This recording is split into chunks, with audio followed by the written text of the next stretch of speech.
जय हिंद। आज का वीडियो बहुत ही महत्वपूर्ण है क्योंकि इस वीडियो में जैक बोर्ड द्वारा जो वस्तुनिष्ठ प्रश्न दिया गया है उसका प्रश्न उत्तर हम लोग देखेंगे।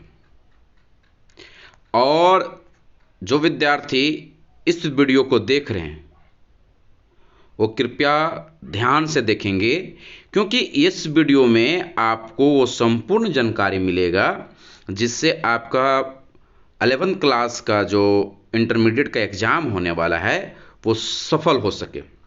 और मेरा दावा है कि यदि मेरा वीडियो देखने के बाद आप यदि इसमें अच्छा से देख लेते हैं और अच्छे से कार्य कर लेते हैं तो 100% आपको सफलता जरूर मिलेगी। तो कृपया करके आराम से इस वीडियो को देखेंगे और प्रयास करेंगे कि बार बार इसको 2-3 बार 4 बार इसको बढ़िया से आप देख लें। और आप लोगों से निवेदन है कि मेरे इस चैनल को आप लाइक करें, शेयर करें, कमेंट करें, सब्सक्राइब करें और शेयर भी करें ताकि मैं आप लोग का प्रेम से, आप लोग का आशीर्वाद से आप लोग तक और अच्छा वीडियो प्रस्तुत करता रहूं। तो ध्यान से देखिएगा और समझिएगा। पहला है ये अपठित गद्यांश है और पद्यांश है, दो है। तो सबसे पहले अपठित पद्यांश को देखेंगे कि अपठित पद्यांश क्या है और इसका भाव क्या है, इसका सौंदर्य क्या है, तब इनके चारों प्रश्न का उत्तर आप दे सकते हैं। इसमें कह रहा है कि निम्नलिखित पद्यांश को ध्यानपूर्वक पढ़कर प्रश्न संख्या 1 से 4 तक के लिए सही विकल्प का चयन कीजिए। चलिए पद्यांश को पढ़ते हैं कि फिर से नहीं आता समय जो एक बार चला गया।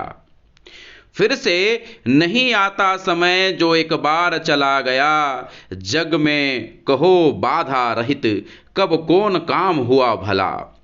बहती नदी सूखे सागर उस पार में उसके चलूं, इस सोच में बैठा पुलिन पर पार जा सकता भला। किस रीति से काम कब करना बना कर योजना, मन में लिए आशा प्रबल दृढ़ जो वही बढ़ पाएगा। उसको मिलेगा तेज बल अनुकूलता सब ओर से, कार्य योगी वीर अनुपम साहसी सुख पाएगा। देखिए यदि आप जब आप इस प्रश्न को पढ़ रहे होंगे, इस पद्यांश को पढ़ रहे होंगे तो आप एक चीज ध्यान दीजिएगा अपठित पद्यांशों में कि आपको एक बार पढ़ने से वो चीज क्लियर नहीं होगा, इसलिए आपको 1-2 बार 3 बार पढ़ के उसका रेखांकित कर लीजिए इंपॉर्टेंट लाइन को, तभी जाके आप उसको समझ पाइएगा। तो चलिए आप लोग के साथ मैं बना हूं और इस प्रश्न का उत्तर, प्रश्न के साथ साथ उत्तर मैं बताते जाता हूं। तो पहला प्रश्न है कि एक बार जाने के बाद क्या वापस लौट कर नहीं आता है। क्या लौट कर नहीं आता, यह प्रश्न पूछा जा रहा है। तो पहले ही पंक्ति में कह दिया है कि जो एक बार समय चला जाता है वह दोबारा नहीं आता है। तो इसका उत्तर क्या होगा? तो इसका उत्तर होगा, देखिए 4 नंबर समय की बात कहा जा रहा है। किसका कहा जा रहा है? तो 4 नंबर समय की बात कहा जा रहा है। तो इसको आप लोग देख लेंगे और इसका सही उत्तर हो जाएगा 4। पहला का 4 समय। दूसरा क्या है कि बहती नदी के माध्यम से कवि क्या सिद्ध करना चाह रहे हैं। तो देखिए इसमें प्रश्न कह रहा है कि बहती नदी के साथ क्या होना था। तो समय क्या है? समय एक बहता नदी के जैसा है।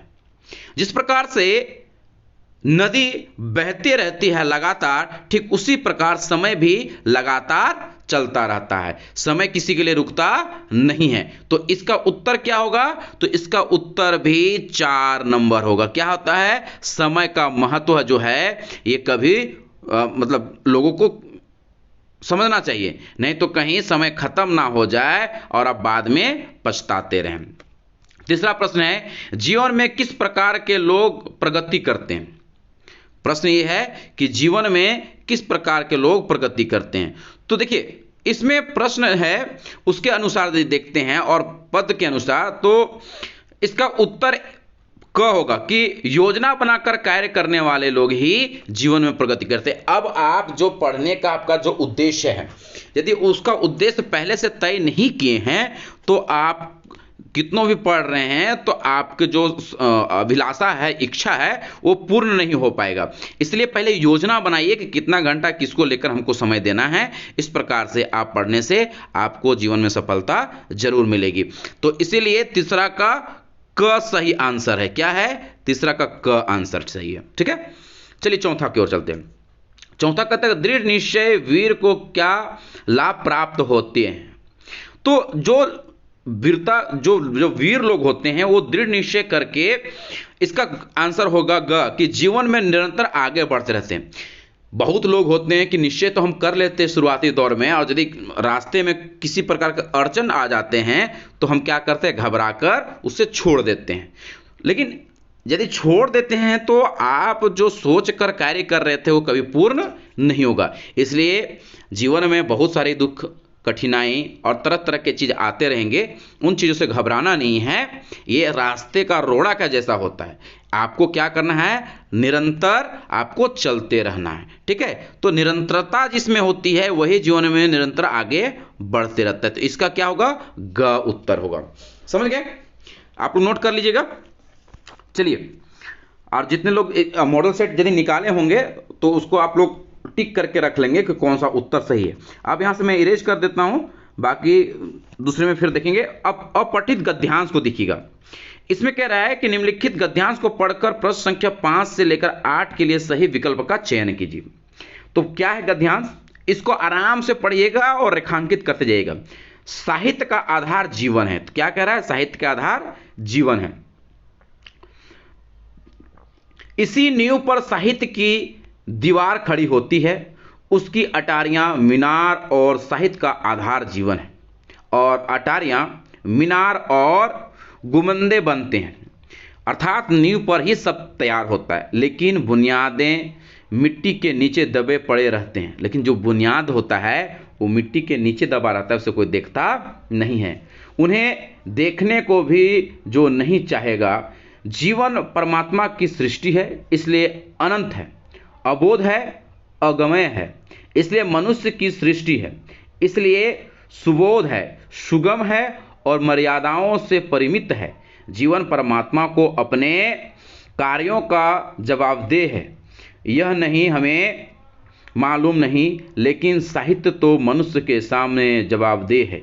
इसके लिए कानून है जिसके इधर उधर वह नहीं हो सकता, लेकिन जीवन का उद्देश्य ही आनंद है। मनुष्य जीवन पर्याय आनंद की खोज में रहता है। किसी को वह रत्न द्रव्य में मिलता है, किसी को भरे पूरे परिवार में, किसी को लंबे चौड़े भवन में, किसी को ऐश्वर्य में, लेकिन साहित्य का आनंद इस आनंद से ऊंचा है, इससे पवित्र है, उसका आधार सुंदर और सत्य है। देखिए, जो लेखक महोदय हैं ये सीधा सीधा बात करना चाहते हैं कि जो साहित्य का जो आनंद है वो बड़े बड़े महलों में, बड़े बड़े पूंजीपतियों के यहाँ या बड़े बड़े सोने चांदी के मकानों में ये आनंद नहीं मिल सकता है। आपको आनंद, यदि साहित्य का आनंद लेना है तो आपको साहित्य में ही उतरना पड़ेगा। तो देखिए विद्यार्थियों, इस जो गद्यांश है उसको आप आराम से 2-3 बार पढ़ लेंगे और महत्वपूर्ण पंक्तियों को आप क्या करेंगे, रेखांकित कर लेंगे। फिर प्रश्न की ओर बढ़ेंगे। तो चलिए हम लोग प्रश्न की ओर चलते हैं। प्रश्न क्या है, साहित्य की दीवार किसकी नींव पर खड़ी होती है। तो पहले ही पंक्ति में कहा गया है कि साहित्य का आधार जीवन है। तो किसके नींव पर खड़ी रहती है, तो जीवन की नींव पर खड़ी रहती है। अर्थात ये क्या हुआ, उत्तर इसका क्या होगा, 2 नंबर होगा। क्या होगा उत्तर, इसका 2 नंबर होता है। चलिए अगले पेज में चलते हैं। 6ठा नंबर प्रश्न। 6ठा नंबर प्रश्न में क्या कहता है उसको देखिएगा कि जीवन अगमय है क्योंकि वह क्या है, क्योंकि वह क्या है। तो अगमय मतलब परमात्मा की सृष्टि है।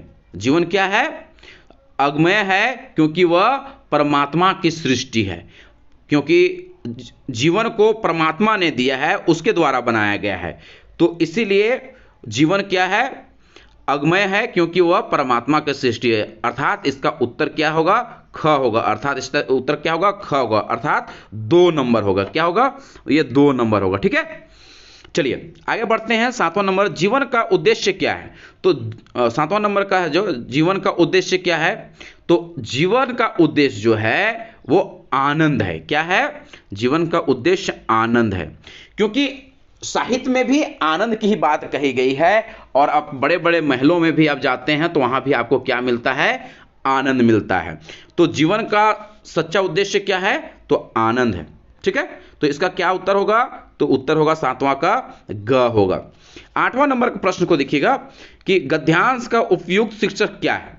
तो इसका उपयुक्त शीर्षक मतलब सही इसका शीर्षक क्या होगा, तो इसका सही जो उत्तर होगा, तो इसका उत्तर सही है साहित्य और आनंद। देखिएगा आपका यहाँ पे साहित्य का आनंद भी है ग में, और घ में साहित्य और आनंद की बात कही गई है। ठीक है, तो साहित्य का आनंद नहीं होता है, साहित्य और आनंद होता है। तो इसका उत्तर क्या होगा, 4, अर्थात घ की बात कही जा रही है। ठीक है, 4 है ना। चलिए आगे बढ़ते हैं। अब ये 9 नंबर जो क्वेश्चन है वो 9 नंबर क्वेश्चन से लेके 19 तक 18 तक 18 तक, ये 18 नंबर क्वेश्चन तक आपको क्या है, खंड ख है। और खंड ख में ये पूरा का पूरा व्याकरण का प्रश्न दिया हुआ है। ठीक है, इसको समझने का प्रयास कीजिएगा। देखिए जो बच्चे व्याकरण को विस्तार से नहीं जाने हैं वो थोड़ा बहुत मैं विस्तार इसमें कर दूंगा, ज़्यादा इतना समय नहीं है कि आप लोग को ज़्यादा लंबा खींचें। ये 2 वीडियो इसको बनाएंगे, एक वीडियो में नहीं लगता है कि पूर्ण हो पाएगा, प्रयास करेंगे एक ही वीडियो में शामिल करने का, 25-26 मिनट जो लगे उसी में शामिल करते हैं। चलिए जल्दी जल्दी करते हैं, काम करते हैं। तो 9 नंबर प्रश्न का जो है, 9 नंबर प्रश्न का उसका क्या है, प्रश्न पढ़ते हैं कि जनसंचार का श्रव्य माध्यम कौन सा है। देखिए अब श्रव्य माध्यम क्या होता है, दृश्य माध्यम क्या होता है, इसको समझिएगा। तो दूरदर्शन दिया है ऑप्शन में, रेडियो दिया हुआ है, समाचार पत्र दिया हुआ है, पत्रिकाएं दिया। देखिए श्रव्य का अर्थ होता है सुनना, ठीक है, जिससे हम अपने कानों से सुनते हैं उसे श्रव्य कहते हैं। और दृश्य मतलब जिसको हम अपने आंखों से देखते हैं उसे दृश्य कहते हैं। ठीक है, और श्रव्य दृश्य माध्यम जिसको देखते भी और सुनते भी हैं उसे श्रव्य दृश्य कहते हैं। ठीक है, अब देखिएगा ऑप्शन दिया है दूरदर्शन। तो दूरदर्शन क्या है, दूरदर्शन एक टीवी चैनल है जिसमें हम सुनते भी हैं और देखते भी, मतलब ये क्या तो कौन सा माध्यम हो गया, श्रव्य और दृश्य हो गया। रेडियो में क्या होता है कि सिर्फ सुनाई देता है, अर्थात ये क्या हो गया, ये श्रव्य माध्यम हो गया। ठीक है, और समाचार पत्र क्या है, ये लेखन माध्यम है। ये क्या है, लेखन माध्यम या अर्थात प्रिंट माध्यम है। ठीक है, और पत्रिका भी प्रिंट माध्यम है। तो इसका सही उत्तर जो है 9 का वो ख होगा। 9 का सही उत्तर क्या होगा, ख होगा, अर्थात रेडियो होगा। ठीक है, 10 नंबर चलते हैं। सूचनाओं का संकलन कर संपादक तक पहुंचाने की जिम्मेदारी किसकी होती है। इसका 4 ऑप्शन है। तो देखिएगा सूचनाओं का संकलन का अर्थ समझिएगा। संकलन का अर्थ जो होता है जमा करना, इकट्ठा करना, एकत्रित करना। ठीक है, तो इसका काम जो सूचनाओं का जो जमा करने का काम जो होता है वो पत्रकार का होता है। पत्रकार क्या करता है, देखिए समझिएगा कि कोई एक चैनल है, टीवी चैनल या पत्रिका, कोई न्यूज चैनल है और टीवी चैनल, और साथ ही साथ कोई अखबार है, तो अखबार का संपादक ही वहां तक नहीं पहुंचता है, उसके लिए टीम लगते हैं, लोग रखते हैं, उन लोगों का नाम है पत्रकार कहा जाता है। जो सवाल पूछते हैं, जो जाके वहां पर कवरेज करते हैं, मतलब उसको सामने जाकर घटनाओं को जो एक सही ढंग से मतलब अपने पास रखते हैं, फिर अपने उस घटनाओं को संपादक तक पहुंचाते हैं, और संपादक उसको क्या करता है, फिर प्रकाशित करता है। ठीक है, तो इसका उत्तर क्या होगा, इसका उत्तर होगा क। 10 का उत्तर क्या होगा, क, अर्थात पत्रकार जो है सूचनाओं का संकलन करता है। 11 नंबर चलिएगा, साहित्यिक अभिव्यक्ति में रचनात्मक लेखन का माध्यम क्या है। देखिए साहित्य में लिखने के लिए सबसे महत्वपूर्ण बात जो होती है वो होती है भाषा। क्या होती है, वो भाषा होता है, अर्थात क्या हुआ, इसका क नंबर 11 का क। भाषा महत्वपूर्ण होता है, क्यों, क्योंकि आप यदि देखिएगा कि एक आम व्यक्ति यदि किसी बारे में बात करता है और एक साहित्यिक व्यक्ति बात करता है तो दोनों में अंतर है। दोनों में अंतर क्या है? तो भाषा का, शब्दों का चयन किया जाता है भाषा के माध्यम से, इसलिए 11 का आंसर क्या होगा? भाषा होगा। चलिए 12 में नाटक विधा है। देखिए अभी आप लोगों को मैंने बताया कि क्या है क्या नहीं, थोड़ा देर में आपको समझ में आ जाएगा। नाटक क्या है? नाटक विधा है। कौन सी विधा है? अब इसमें 4 ऑप्शन है, श्रव्य, दृश्य, दृश्य श्रव्य, इनमें से कोई नहीं। नाटक में दोनों विधाएं शामिल होते हैं, दृश्य भी रहता है और श्रव्य भी रहता है। इसका उत्तर ग होगा, लेकिन क्या होता है उसको आप समझिए, नाटक क्या है इसको समझ लीजिएगा। देखिए कोई फिल्म देखते हैं तो फिल्म क्या है? फिल्म में आपको देखने को भी मिलता है, सुनने को भी मिलता है। तो फिल्म क्या है? एक स्टोरी टेलिंग होता है, मतलब वहां पे नाटक किया जाता है। लोग सच में मरते या कटते नहीं हैं। क्या होता है कि उसमें एक किरदार निभाया जाता है, उसमें नायक होता है, नायिका होती है और उसका किरदार निभाया जाता है। तो 12 का उत्तर ग होगा। 12 का उत्तर क्या होगा? ग, दृश्य श्रव्य माध्यम। ठीक है, 12 का चलते हैं। अब 12 का हो गया। अब 13 का चलते हैं। आमतौर पर कार्यालय पत्र को क्या कहा जाता है? देखिए कार्यालय पत्र क्या होता है और गैर कार्यालय क्या होता है। तो कार्यालय पत्र वो पत्र होता है जिसमें संक्षिप्त शब्दों में, कम शब्दों में पूर्ण जानकारी देना, वो कार्यालय भाषा का एक नियम होता है। तो कार्यालय भाषा में संबोधन भी किया जाता है। ऐसे दोनों पत्रकारिता में, दोनों पत्रों में संबोधन तो किया जाता है, लेकिन अनावश्यक बातों को कार्यालय भाषा में नहीं लिखा जाता है। अनावश्यक चीजें मतलब जैसे तैसे बात को, मतलब घुमा फिरा के बात को नहीं, सीधे और स्पष्ट रूप से दिया जाता है। तो जो पत्र होते हैं वो 2 तरह के होते हैं, एक औपचारिक पत्र होता है, एक अनौपचारिक पत्र होता है। तो जो कार्यालय भाषा में प्रयोग होता है वो औपचारिक पत्र होता है।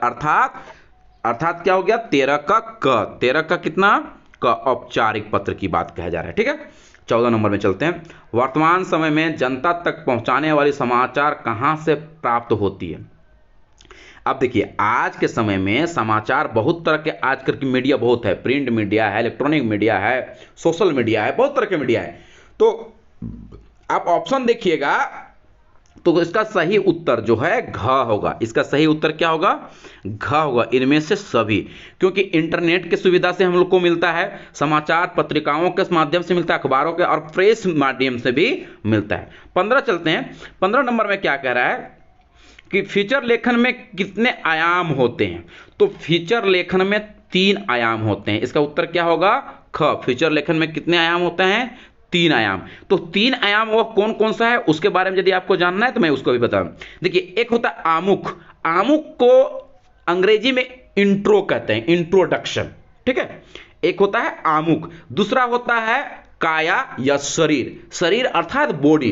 पहले इंट्रोडक्शन देंगे, फिर बॉडी की बात करेंगे, फिर क्या होता है उसका निष्कर्ष होता है। निष्कर्ष मतलब टेक, अंग्रेजी में इसको टेक कहते हैं। बात आप लोग को समझ में आया कि 3 आयाम कौन कौन सा आता है? हिंदी में आमुख, शरीर और निष्कर्ष, और अंग्रेजी में इंट्रो, बॉडी और टेक। ठीक है, क्लियर है? तो 15 का क्या हो जाएगा? 3। 15 का क्या हो जाएगा? 3।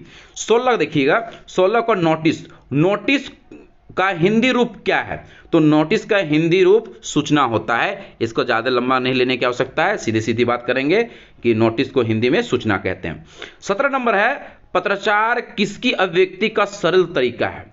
तो देखिए पत्रकार जो है, पत्रचार वो किसकी अभिव्यक्ति का सरल तरीका है? तो आप यदि पूरी तरह से जाते हैं, इसका पत्रचार के बारे में जानते हैं, तो विचारों को, अभिव्यक्तियों को, संकेतों को, ये सारे चीज जो हैं एक पत्रचार का तरीका है। लेकिन सरल रूप से संकेत सबसे ज्यादा आता है। लेकिन आपके पास दोनों ऑप्शन है, विचार भी है, संकेत भी है और व्यसनों भी हैं। तो इसका उत्तर घ होगा, मतलब 4 होगा, इनमें से सभी। ठीक है, इसका 17 का उत्तर 4 होगा। और 18 ये अंतिम है आपका इसके लिए, व्याकरण के लिए, व्याकरण से लिया गया प्रश्न जो है ये अंतिम है। 18 नंबर में कहता है कि वह हिंदी जिसका प्रयोग दैनिक व्यवहार, वाणिज्य, पत्राचार, प्रशासन, व्यापार, चिकित्सा, योग, संगीत, विज्ञान, प्रायोगिक आदि क्षेत्रों में होता है उसे क्या कहते हैं? तो ऐसे जगह पर जहां प्रयोग होता है वैसे भाषा को, वैसे शब्दों को, वैसे चीजों को, देखिए यहां 4 ऑप्शन दिया हुआ है। एक आधुनिक हिंदी, व्यापारिक हिंदी, कार्यालय हिंदी और इनमें से कोई नहीं। तो यहां पर देखिए सब चीज का जो होता है, किसका किसका पूछ रहा है? तो दैनिक व्यवहार में, वाणिज्य में, पत्राचार में, प्रशासन में, व्यापार चिकित्सा में, योग में, संगीत में, विज्ञान में, प्रौद्योगिक में। तो एक है कार्यालय भाषा, आधुनिक हिंदी, व्यापारिक हिंदी। तो ये आधुनिक हिंदी इसका सही उत्तर होगा। इसका सही उत्तर क्या होगा? आधुनिक हिंदी। तो 18 का क्या हो जाएगा? क। 18 क्या होगा? क। ठीक है। तो आज के लिए इस वीडियो में इतना ही।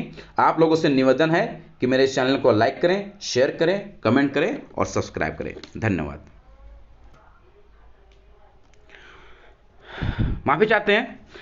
इस पेज में 2 प्रश्न और है, इसको भी हम लोग देख ही लेते हैं, उसके बाद आगे प्रश्न को हम लोग देखेंगे अगले पेज में। तो अगला खंड ग है और ये पाठ्य पुस्तक से आपको दिया गया है। इसमें देखिएगा कि निम्नलिखित पद्यांश को ध्यानपूर्वक पढ़कर प्रश्न संख्या 19 से 22 के लिए सही विकल्पों का चयन करें।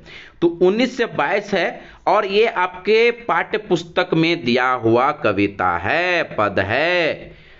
तो क्या है? कविता पाठ करते हैं पहले, तब समझ में आएगा कि अंधकार की गुहा सरीखी, उन आंखों से डरता है मन, भरा दूर तक उनमें दारुण, दन्य दुख का नीरो रौंदन। यह कविता जो है आपके पाठ्य पुस्तक आरो भाग 1 से लिया गया है। और यह जो कविता है, यह कविता हमारे रामनरेश त्रिपाठी द्वारा लिखी कविता पथिक की है। और पथिक कविता में से लिया गया यह पंक्ति है। आप इसको देखिएगा। और माफी चाहते हैं, यह जो कविता है वे आंखें कविता है, जो सुमित्रा नंदन पंत है। माफी चाहते हैं, वो सुमित्रा नंदन पंत है। ठीक है। तो वे आंखें में आप ये पंक्ति जो है पहला पंक्ति से शुरू होता है। यह पंक्ति पहले ही लाइन से शुरू होता है। अंधकार की गुहा सरीखी, उन आंखों से डरता है मन, भरा दूर तक उनमें दारुण, दैन्य दुख का निरोंदन।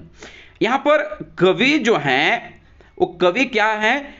एक मजदूर किसान के जीवन को दर्शाने का प्रयास किए गए हैं। इसकी पंक्ति आगे और है, आप लोग यदि पढ़े होंगे ध्यान में होगा कि एक उस कविता में पंक्तियों को आप देखिएगा तो सबसे मार्मिक जो पंक्ति है वो पंक्ति है जिसमें उसकी दुधमुही बेटी जो है उनकी मृत्यु हो जाती है कि बिना दवा दर्पण की घरनी, स्वर्ग चले आंखें मूंद। उसके बाद आगे पंक्ति है कि 2 दिन के बाद दुधमुही बिटिया गई मर। ये पंक्ति भी आप बड़ा ही मार्मिक है। और इस पंक्ति को जब आप पढ़िएगा तो बड़ा ही दुख होता है कि पहले के समय में क्या स्थिति थी कि लोग कर्जा देते थे, लेकिन कर्जा को जितना मूल देते थे उससे ज़्यादा सूद दे के भर जाता था, लेकिन वो कर्जा खत्म नहीं होता था।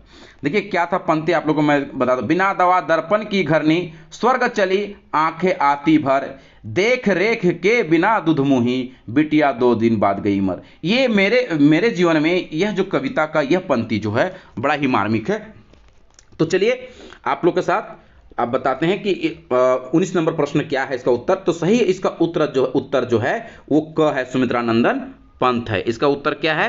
क। सुमित्रा नंदन पंत की बात करें तो सुमित्रा नंदन पंत का जो जन्म हुआ था वो सन 1900 ईस्वी में हुआ था। अब पंत को प्रकृति का सुकुमार कवि कहा जाता है। अब पंत का जीवन परिचय यदि आप देखना चाहते हैं तो मेरे वीडियो में आपको देखने को मिल जाएगा। सुमित्रा नंदन पंत का जीवन परिचय आपको वहां मिल जाएगा। ठीक है। और इनका पूरा वीडियो, वे आंखें का पूरा वीडियो भी आपको देखने को मिल जाएगा मेरे चैनल पे।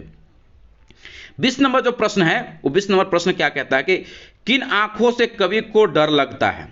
तो इसमें 4 ऑप्शन है। कि जिम्मेदार की, साहूकार की, चौकीदार की, कि चीर शोषित किसानों की? किस आंख से? तो कवि किसके लिए बात कर रहे हैं यहां पे? किसान के लिए बात कर रहे हैं। किसके लिए बात कर रहे हैं? तो किसान के लिए। तो इसका आंसर क्या होगा? 4 नंबर, अर्थात घ, है ना। तो आज के लिए इतना ही। आप लोगों से पुनः निवेदन करता हूं कि मेरे इस चैनल को लाइक करें, शेयर करें, कमेंट करें और शेयर करें। और किसी भी प्रकार से यदि त्रुटि आपको इसमें मिलता है तो कृपया करके हमें कमेंट बॉक्स में कमेंट करके सुझाव जरूर दें। मैं प्रयास करूंगा उसे शुद्धिकरण करने का। तब तक के लिए धन्यवाद।